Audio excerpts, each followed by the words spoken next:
Hi, everybody.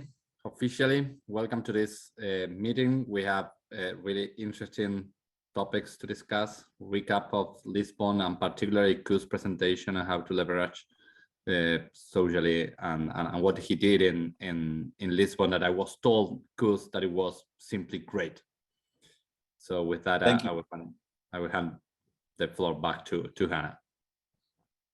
Okay, excellent. Before we hand it off to Koos, I wanted to take a minute for those of you who did attend Lisbon. Luke, I know you're just in listening mode. If you want to chime in, you can. And Neil, just sort of general feedback. Is there anything that you guys wanted to share that you haven't captured with us as we're, going into soon to be launching Atlanta?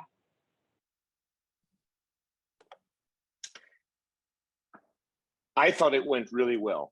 This is Luke. I'm trying to get my camera to work on my computer, so maybe you'll see me or maybe you won't. But I thought, even though it wasn't necessarily as elaborate a conference as we've had in the past, especially the last one in Vietnam, just seeing everybody was one of the happiest meetings I think I've ever been to, and especially Janos's birthday, which was absolutely just fantastic. So seeing everybody it reminds you that ultimately it's all about us, not about necessarily what we do. Everything we do in these conferences is nice, but just seeing everybody is awesome.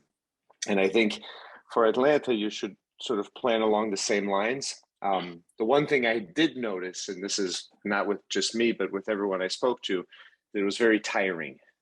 We haven't had as much experience with conferences.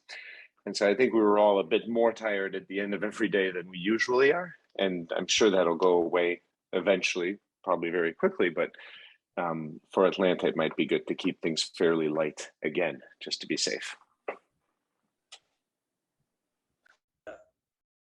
Luke said it well. I think the success of this organization and that conference was in the fact it was just getting together, seeing each other, being together again, making our own discussions, and speaking topics were great. But it's probably more about getting together, being able to chat with each other, and even in the informal settings, than necessarily having 10 hours of conferences where you're sitting by yourself watching, somebody else. Excellent. Thank you for the feedback. Koos, I'm going to go ahead and hand it over to you. So Koos is joining us for best practices today. And as many of you know, Koos held court in Portugal. He rented out a room at the hotel, I believe, or was it at PLNJ? So I wanted to just hand it over to him to talk about how he really leverages these conferences in a one-on-one way, outside of anything that the World Law Group staff team and host firm has organized. Koos really takes it to the next level with his planning and organizing to make sure that he's really getting as much out of these conferences as he possibly can. So Koos, I'm going to go ahead and hand it over to you. Thank you very much. I hope everybody can hear me clearly because I'm on my handheld on my iPhone. My laptop is in another office right now. So if there's any problems with the audio or the visual that I can fix my end, please just let me know, Hannah. Well, first of all, just to a point raised by one of the previous people on this call, since Lisbon, I've been in Mauritius on a sort of firm strategy session, and then I went to London for what we call a kind of a door knocking trip to visit law firms and clients in London, and I can say that I was also pretty tired at the end of each day in Lisbon, but it's getting progressively better, as you've just because we haven't done this for 2.5 years, certainly on my end. I think the last conference that I attended was in Vietnam, and then to the IBA in Seoul in South Korea. So there's been quite a big gap in between. So I think we probably need to get fit a little bit. But as was said on this call, it happens rather quickly. You know, it's just a matter of getting back into it. And maybe also, just by way of background, maybe I'm coming from a slightly different vantage point when it comes to how you should behave in planning for and during conferences. So I think there's two reasons for that. You know, we come from South Africa, and you know, our exchange rate is not always our rand, sort of South African rand does not always sort of hold its own relative to the euro and the pound sterling and the dollar and some other denominations and currencies. So I think the general sort of approach from our side is, if you go to these conferences, you know, you've got to make sure that you get some sort of return on your effort. And so and I think that the other issue is that I spend a lot of time, if I have to describe myself in our own organization, I probably take responsibility predominantly for international relations, networks, and let's call it new business or front end sort of strategic sort of business development activity. So that's what I do. And because I do a lot of it, you know, it's the IBA, and we belong to another network called the World's Services Group and WLG. You know, I probably get into a methodology which kind of, you know, is similar for each effort. So if I go to the IBA, you know, I don't change too much of our. So the approach simply is as follows. We first of all, how do I decide out of you know, in the network, say 50, 60 odd firms, who it is that I want to meet with when I go to the conference? I can't meet with everybody. There's a couple of approaches. You can have a metric where you say, okay, let's look at the referrals.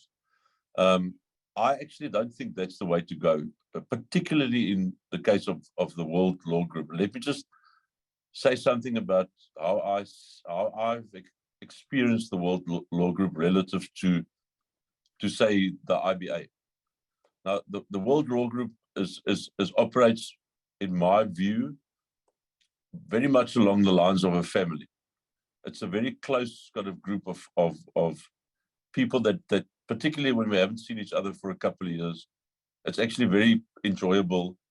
It's like meeting friends that you were prohibited from interacting with because of lockdown and the pandemic and whatever. So it's a group where you can easily just go and kind of holiday, you know, or with people, or you know, have social interaction, and there's a lot of colorful personalities in the World Law Group. So it's very easy when you've got the personality that I have. It's very easy to, because I'm energized by people, to just have a good time, you know, and you will talk some business, but you know, it's not that easy to do it over a table where there's like 12 people, or you know, during a function in the evening where there's lots of noise. Particularly in my case, I haven't got great hearing. So for me, I think it's essential to have a good interaction, and recognizing that ultimately we all, you know, not only engage in the law of business, but also in the business of law. You know, you have to you know, make sure that you get some sort of return on your effort of going there, etc. So the way I approach it is to first of all think carefully about who it is that I want to meet with, and I do this, for better or for worse, completely intuitively. I look at the list of who's registered, and I you know, I look at the ones that sort of grab me in the face, particularly if I haven't seen them for 2.5 years. And I highlight those, and I ask them to meet. Now, some people are busy, they can't. Then I would start to do a more in-depth analysis of the list of registered attendees. But I can't do more. I know I can't do, from experience, I can't do more than 10 to say 15 constructive one-on-one engagements. Now, if I say one-on-one, and in this case, Neil will tell you that it was 2-on-1 when I met with him. Other people will say, you know, like I'm going to bring three of my colleagues along because, you know, three of us, but the fourth one is new at this particular conference, whatever the case is, but it's got to be a small group. And you've got to have an hour. If you don't, you know, an hour kind of seems to me to be like 30 minutes is a bit short, and more than an hour, you know, you kind of run out of stuff to talk about. And then, you know, why? Then it's also not. It's particularly with the World Law Group. I don't talk in those meetings only about business and, you know, what can we do together, but because there's a lot of personal stuff that you've built up over the years. You know, like I've been interacting, I think 7-8 years now.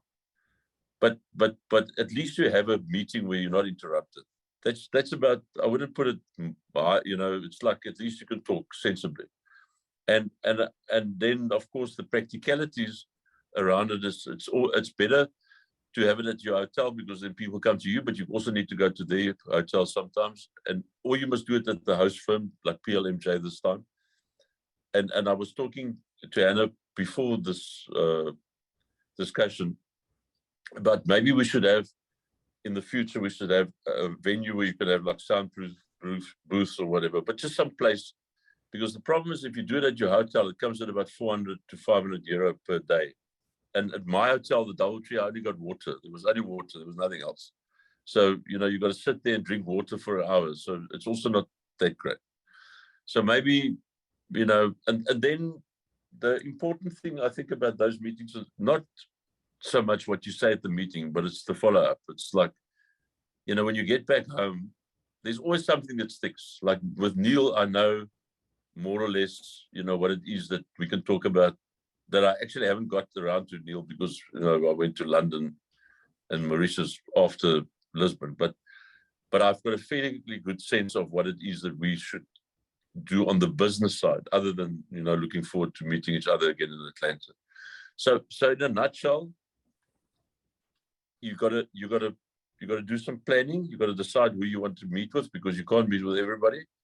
Then if you are as planned as Tracy van Wyk, who was my partner that I think most of you met in Lisbon, then, you know, you kind of follow up afterwards, and you start developing a spreadsheet where, you know, there's action items and the whole thing. Now, I think this may sound to you like an overly methodical, kind of tedious way of going about things.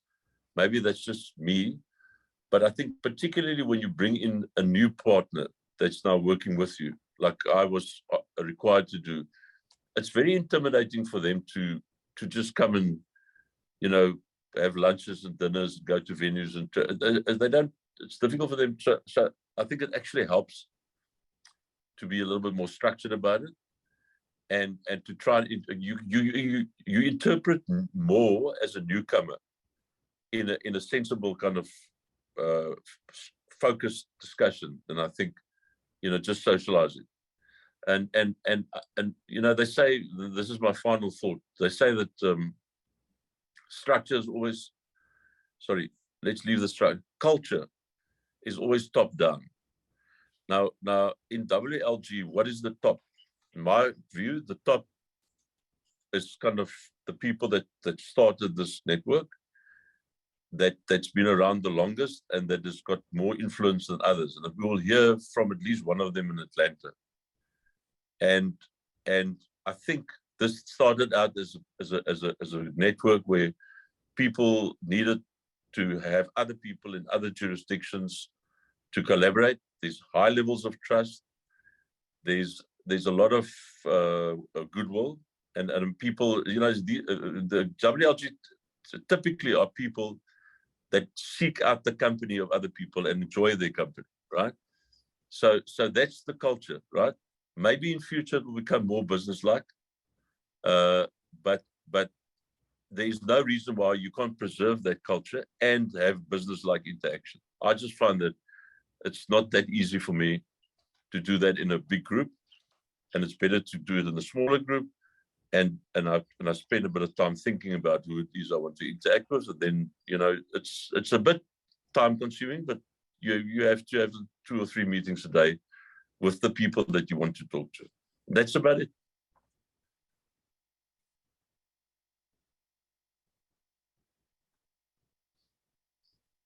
Cool.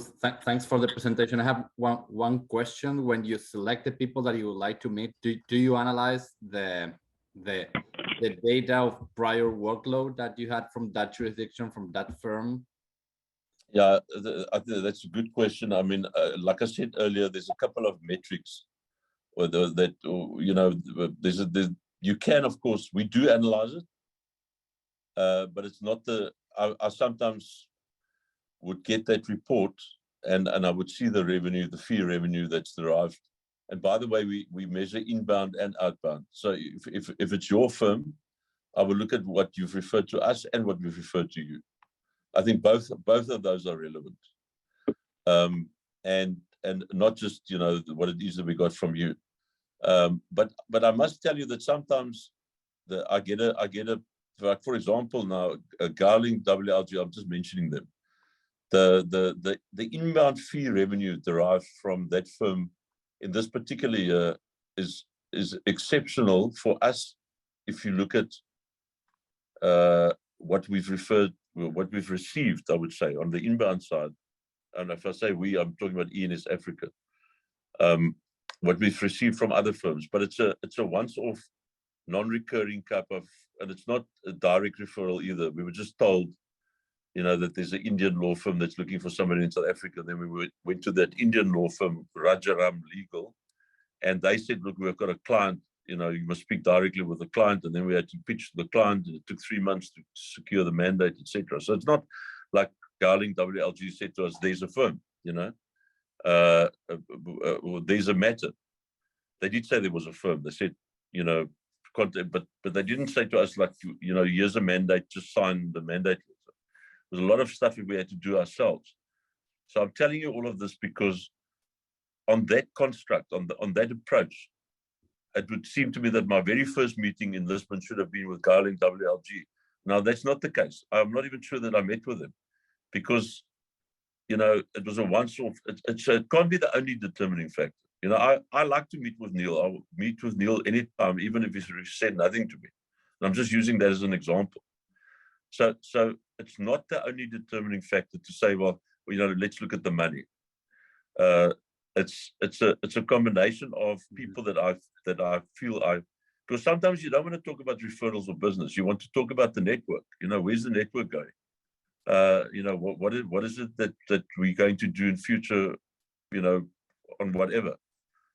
So it's a combination of a number of things. It's not just how much work they're sending your way. Thanks. That makes perfect sense.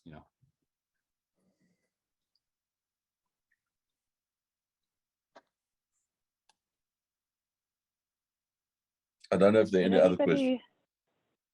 Yeah, because Beth and I were talking. How do you involve Anamika or other BD professionals when you're preparing for these meetings? Because we do have a pretty good group of BD professionals that meets on a regular basis, and they get involved. And when I do the speed networking pairings for conferences, I loop them in so that if they want to, help you with research or planning for those one-on-one 15-minute meetings, how do you involve your BD professionals when you're planning this? I think that's an excellent question because not because other law firms and lawyers that attend WLG conferences do not know how to use their BD professionals, but because we use them in a very particular way. And I suspect, that particularly when you come from a continent where there's 54 countries, and you're trying to do something sensibly. So let me just give you one issue that we've identified as being problematic from our perspective. Looking at it from Africa, sort of towards North America, Europe, Asia, Australasia, and so on. our interaction, or the quality of our interaction with other WLG member firms ought to not only depend on the extent to which their clients are doing transactions in Africa, if that makes sense. In other words, we should also from our side be a little bit more proactive in trying to identify opportunities on the continent for clients of other member firms in other regions. Sorry, can I just check here? Is everybody still here? Because Hannah's video is frozen. I can hear you. Okay, so what we do with the business development side is that we spend a lot of time before we engage with other member firms to try and analyze the sectors that they engaged in, the regions that they active in, and the clients of theirs that are active in Africa, visibly so. In other words, where there's deals that are announced, and we can sort of on the basis of online research, we can get a sense of what it is that those clients are doing in Africa, in any one or more of the 54 countries. Now all of that is something that I can do, but I don't really always have the time to do, and there's people in our organization that can do it much better than I can. And so Annemieke and the people in her team would spend a lot of time gathering that data before we go to the conference. And of course, then, we need to work through those reports and make sure that we understand. And if we can't, so we interrogate the reports we get, we make sure that we understand. So, I mean, and I'm only highlighting 3 things that we would get from those reports. So firstly, we would want to understand the member firms that I've now decided that I want to engage with for whatever reason. We would want to see, first of all, what the clients are doing, and those firms themselves, what it is that they sort of engage in predominantly, and in which industry sectors. So it's a sector-based analysis, and also kind of region-based, and trying to get a look at some of them. And it won't be, you can never analyze their total client base. Of course you can't. But you can see, like there's some larger than life sort of deals that they've been involved in, and try and pull all of that together and sort of use it as a background just for a more sensible discussion. I hope that answers your question, Anna. It does. Thanks, Annemieke. Go ahead. Yeah, I mean, I really respect. Chris has been doing this for a long time, and his intuition is pretty bang on. So I appreciate his approach, and he's normally right. So, but from my point of view, obviously not having the experience, and obviously not often meeting a lot of people in person, I do like to look at data. And the one piece of data that I think is also very important, given our sector, our regional focus of Africa, is which countries are most, where is inbound investment coming from? Which countries is inbound investment coming from? So so with that information, understanding like trade is very high with America, it's very high in Europe, the Nordics, it helps, I think, steer some of the relationships to where there is more chance of getting work. But saying that, I mean, Kurtz's example of India is things happen all over the world. So as much as you can be strategic around certain countries that are working a lot in Africa, doesn't necessarily mean other countries won't. But I think that one helps quite a lot in trying to keep focused on countries that are most active in Africa. I don't know, Anna, you must guide me here, but I don't know if this is the right sort of forum to talk about this. But the Indian example, I think, is an exceptionally good one, because, like I said to you, it came very indirectly through the network. But I can say to you that the fee revenue, total fee revenue would be about $1 million US. And it's not just, it's in 14 countries, and we basically project managing out of South Africa. Some of the other countries we've got an integrated sort of presence, i.e. we've got partners on the ground. Other countries we're relying on, our own informal network in Africa. But there's also a London firm involved, and Singapore, i.e. I'm saying this, and Cyprus, by the way. So there's countries outside of Africa where we had to engage, and it's a not insubstantial matter for us, and it comes kind of very indirectly through the network. But I can tell you that if it wasn't for WLG, we would never had any inkling that this transaction was going to occur. There was no way we could pitch for it other than through a WLG member firm kind of was alerting us to it, and it's still ongoing. This the number I mentioned earlier, don't know if it's appropriate to mention it on calls like this, but we still need to do competition or antitrust filings in a number of African countries, and the transaction is still ongoing. It's still underway.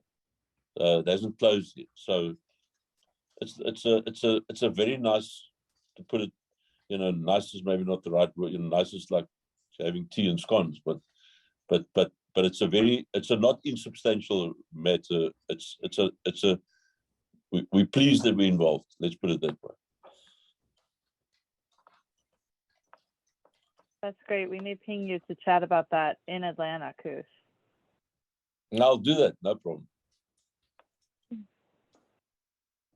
Does anybody else have anything they wanted to ask or chime in about relating to this? Can I make one other point? Mm-hmm. And it's we obviously have offices across Africa, and the one thing Koos is also exceptionally good at is feeding back what is learned to relevant people in relevant offices. I think all these people in the group are actually have so much access to information and networks and contacts and information, and taking that back to the business to help everyone is really helpful. And I think sometimes people, we're all really busy. We work at law firms. We hold on to that information. So I know, like Koos and I are working on a feedback report, and I'm already mentioning it to other people. Like, we need to send it to everyone, to as many people as possible. It's not confidential information. Everyone can have access to it. And we actually have a meeting with the our CRM team, which we actually want to try and make sure it's put on our CRM system, so it's recorded there and we can build up information over years, so that it's not always like one person comes in and starts from scratch. There's actually 4, 5, 6 years of prior relationship and information that we can tap into. Excellent, Anamika. Yeah, that's a great point. Anamika, it's Johan, and I totally agree. When we prepare our partners for these trips, one of the first places we go and look at is past trips and information, because the firm has a lot of partners, networking with a lot of other law firms. Sometimes we go and meet directly client if that's appropriate, and both the research in terms of macro investments and economies in the countries that we'll go and visit, specifications on the law firms themselves and their specialties, then trying to target the right people that you'll be meeting and having an appropriate conversation there.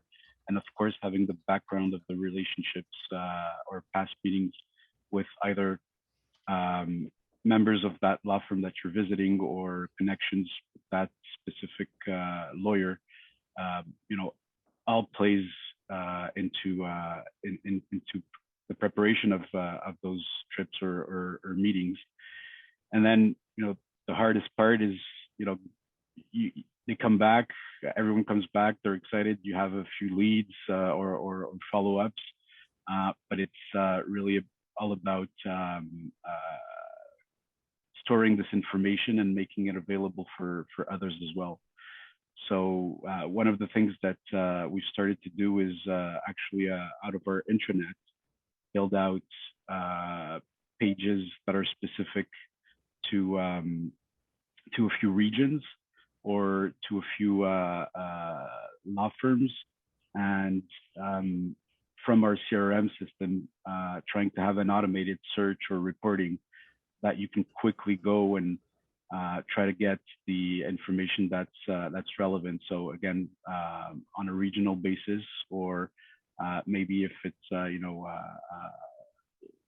an initiative that targets private equity referral business, or any type of other type of work that you would get not only the fulsome view of the relationship with the firm, but more specifically, which lawyers within a firm or a region specify in one type of work, or specialize in one type of work. So you know how to target your energies and your efforts in a more appropriate and efficient way.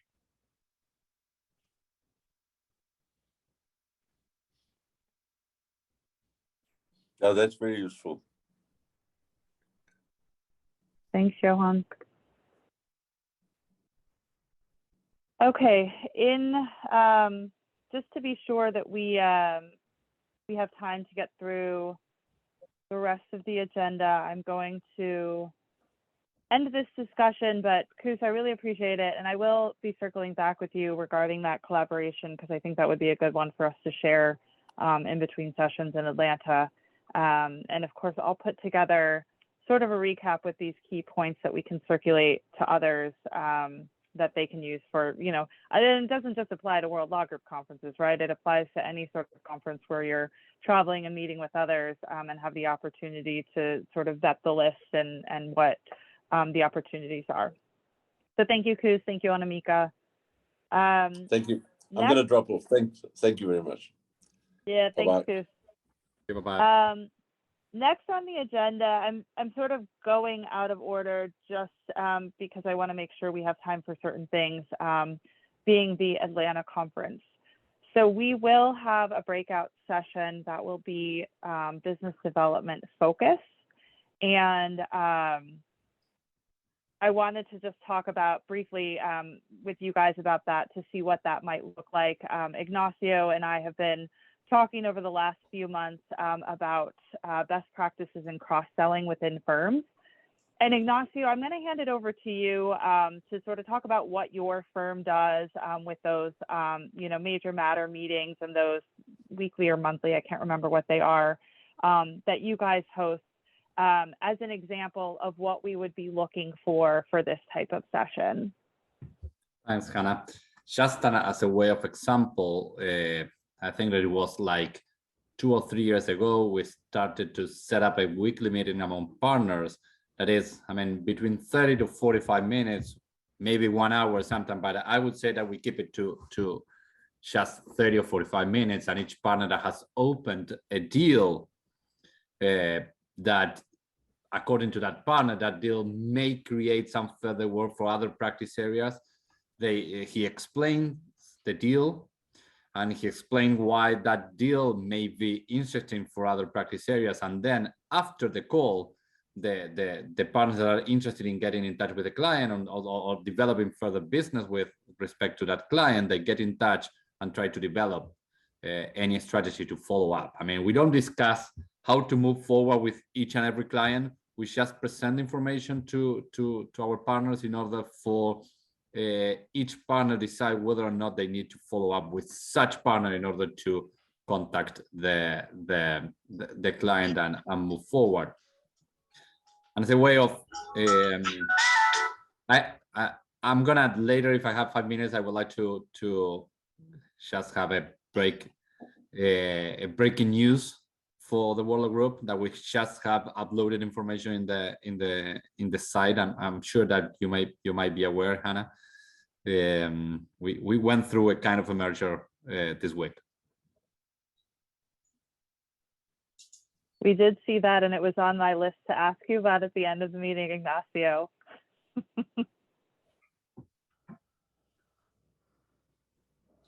So congratulations, and we will, I know that those are things that Beth, and I'll let you chime in here since you are actually the one who manages the membership committee, but that is information that we do share with them. I'm not sure exactly what happens once we share it with them, but Beth, I'll let you chime in on that end. I know she's been having phone issues, so she might not be with us. Hold on. Can you hear me? Yes, we can now. Okay. Yeah, I'll reach out to you, Ignacio. It's a fairly simple process. I'll just see what information you can provide me, and then we have a brief form that we ask firms to fill out just to understand the new relationship and how it changes the firm, etc. Yeah, I will be happy to. Yeah, for sure, to provide you with that info. Yeah, we're not getting outside our boundaries in Argentina, so. Excellent. So with the example that Ignacio has given, we'd like to sort of build on that and have a session, whether we have a panel or smaller table discussions where we talk about what firms can be doing internally. I think that's a great idea that, I used to work for a firm, they did a major matter list that they, sent out every Monday and sort of gave the highlights, but this sort of in-person where you have the opportunity to ask questions and really identify where those other opportunities for other areas of practice are, I think is a great one. Does anyone else on the call have something that they could add to? I do plan on polling our key contact partners as well as you guys to find out if there are others who have something that they could share, as we sort of build this out and decide exactly what this looks like. Neil or Luke or Joe, anybody else?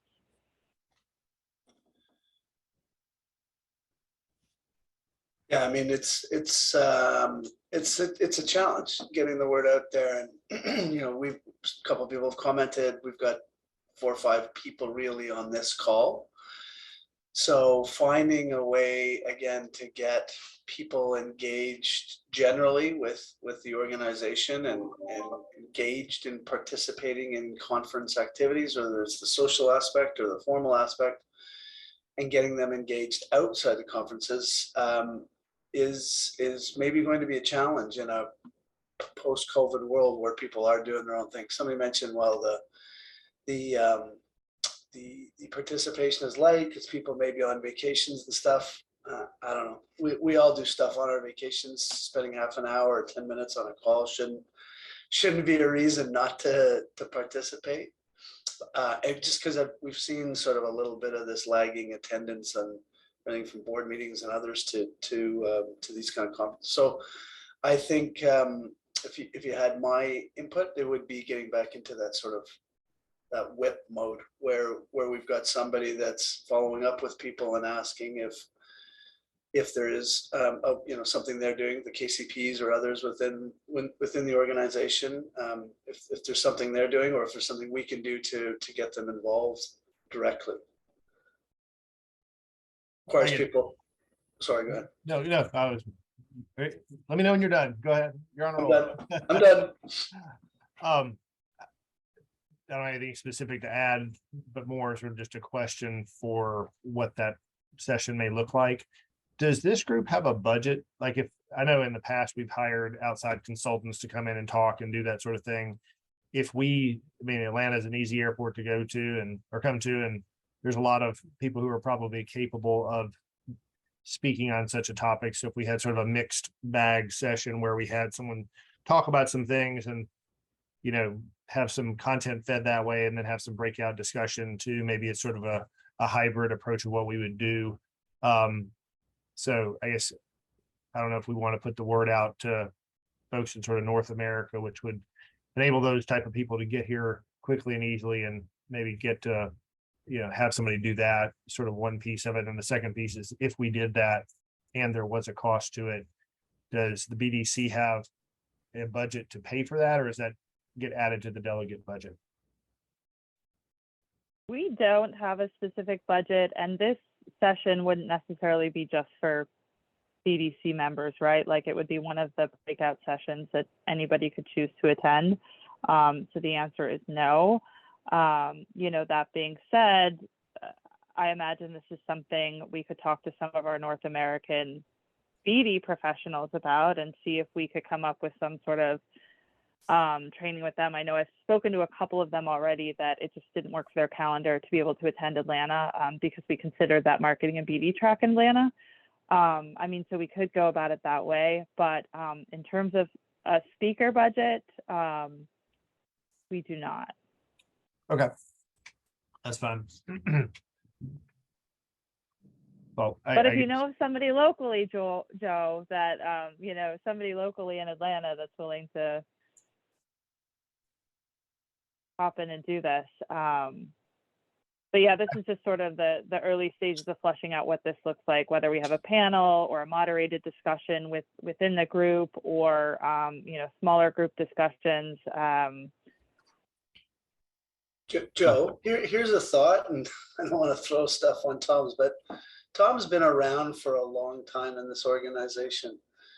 Perhaps this is something that he could lead a discussion on, seeing the transition of, when this organization started, it was 15, 20 people that made everything happen. And they were obviously all very involved in everything that was going on. Now we're much bigger, and bad group to speak to because we're participating in this call. But my sense is there's just a lot of members now that are kind of dancing between the raindrops. People, and I only say it because I notice it too. And it's just not good for the firms that are participating. Like what Koos did, too bad he's not still on the line here. What Koos did in South Africa was fantastic. Introducing his new delegate, got to know everybody personally. That's how you make the role work. So I'm wondering if maybe somebody like Tom and a few of the other senior guys can just lead a session that says you've got to be involved. You can't just put your name down and sit on the sidelines. You've got to get involved, and you got to continue to be involved, and you got to do stuff with this organization to make it work for you. Yeah, and I don't think there's sorry, let me just finish. I don't think there's a better qualified speaker or expert or consultant than some of the people that are actually in this organization. That would be my view. So right, and I think, sorry, go ahead. Well, sorry, and maybe I got lost track, but can you go back and say what the theme of this session is? Yeah, and I think it sort of bleeds in because I think we've sort of shifted what the original discussion was, but the two are not siloed from each other, right? So cross-selling, within firms, how you're cross-selling internally within your firms, but I think it does lead to sort of the bigger picture of, World Law Group and any other network that you belong to, and the cross-selling there, and how you're, when Ignacio does these meetings internally where somebody opens up a new matter, right, and they're having this conversation about what are the other opportunities for this new matter and for working with this new client, I think World Law Group naturally slides right in there, right? Like if there's any sort of international component to it. So I think the two are sort of hand in hand. It's gone sort of beyond what I initially set the stage with, but I definitely think the two are sort of hand in hand, and we can work within the wider parameters. I may have inadvertently expanded that topic for you. If you're talking about cross-selling, yeah, if you're talking about cross-selling outside of sort of our, then that's, I wasn't thinking. That's what I started off with, this cross-selling internally, which is someone to come in and let you do what Ignacio talked about. What I'm hearing you sort of say, which I think is a very valuable topic. It just seems to be like, I can't imagine Tom's great at cross-selling, but I can't imagine him coming and leading a cross-selling discussion like I heard Ignacio articulate. The other seems to me like an integration, leverage. How do you plug in? How do you make World Law Group better for Goodman's, right? How do you have Goodman's contribute to World Law Group? It's more of an integration leverage piece, right? And the cross-selling, and the cross-selling in that regard. Yeah. And again, I guess I was just looking at it as a business development initiative. Typically, our business development initiatives are related to sort of World Law Group. or they touch upon the World Law Group aspects of our organization's biz dev. Well, Anyway, I think you could get into, I think cross-selling could be cross-selling your own firm and cross-selling World Law Group, right? So if I'm cross-selling my legal practice with what I have to offer, it's my labor and employment partner here, it's my Canadian partner in Toronto, it's all I got, right? I'm coming to it that moment with everything I got. And so I'm cross-selling very broadly. The foundation of our relationships with each other through this is how I'm able to cross-sell World Law Group, because I know about what all you guys have to offer. I think that's sort of probably a deeper conversation and whatnot, but understand. Yeah. And I'm gonna have to run here. I have to go plan the Atlanta conference with my team here in 5 minutes. So at the end of the day, I think that the cross-selling within the World Law Group is the end result of participating at the World Law Group. I mean, knowing each other, that's fine socially, but if you participate in the practice groups, in the BDC meetings, in whatever form you may participate, you enhance your possibility of cross-selling among the World Law Group. And that's, I mean, Neil's point is very key and to the point that we may also think about making the session like a call for participation. Mm-hmm. And that is when maybe Tom may be a great speaker to tell the story and promote participation among member firms.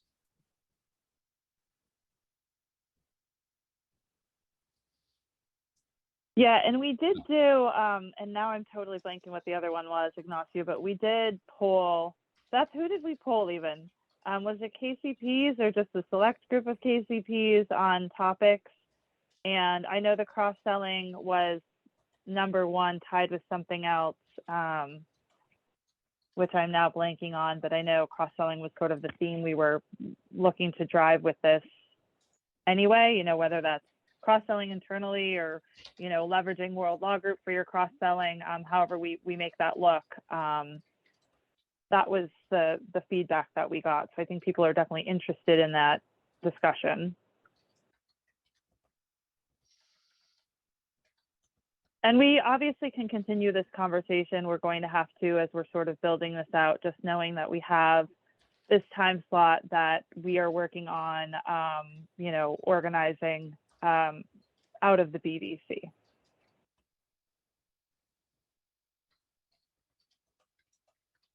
Sounds like Neil's volunteered to head that up.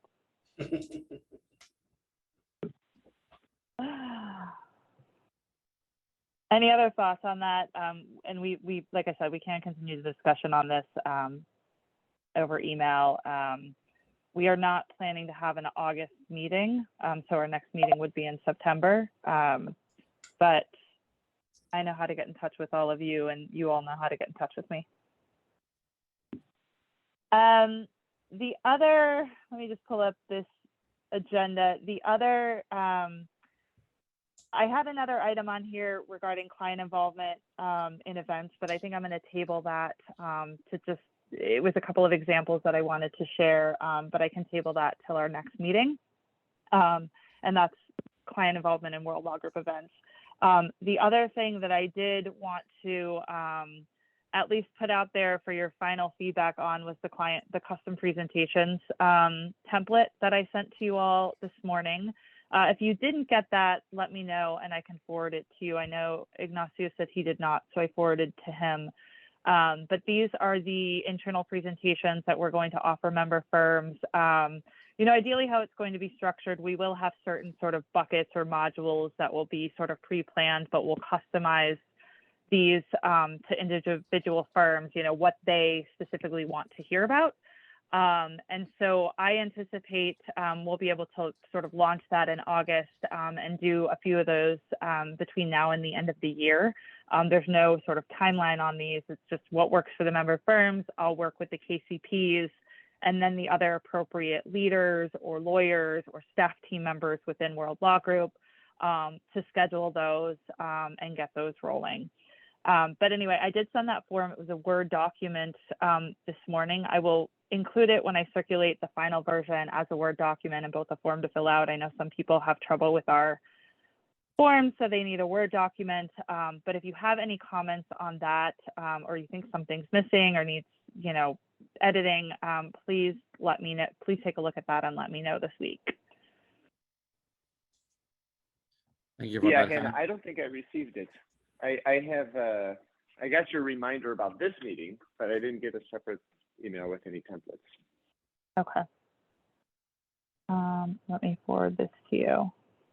I did ping Tori because it might be something with the listserv that I sent to. So I will take a look at that and I can always resend that around. But Luke, I'm going to forward it to you separately. Perfect. And I'll double check my junk email the next time I get an update. Yeah, are you just filtering me to spam now, Luke? Exactly. I moved you and all of you guys. No, I'm just kidding. I don't know how people get added to that list. It doesn't make sense.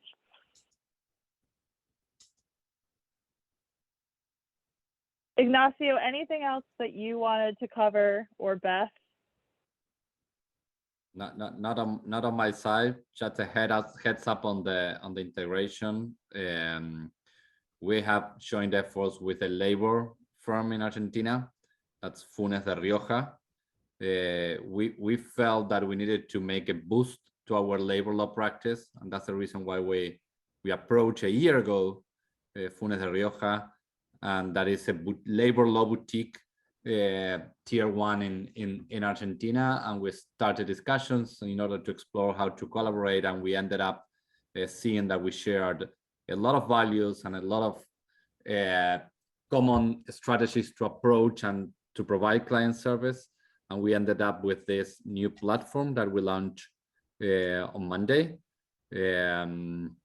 So we've been incorporated like 15 partners to our firm that for sure they don't know about the WLG group. So this custom-made presentation will be great in order for them to be up to speed with this fantastic group.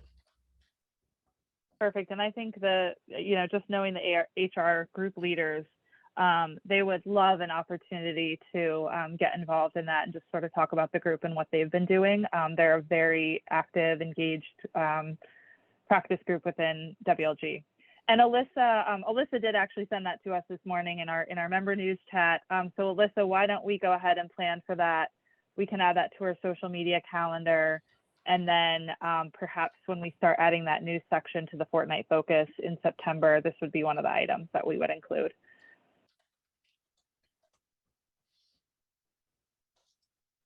And I think we are right at 8 o'clock for me anyway, whatever end of the hour it is for the rest of you. Thank you all for joining, and we will be in touch. As I said, we won't have an August meeting. The next one will be in September, but I will definitely be in touch over email as we are planning that Atlanta session.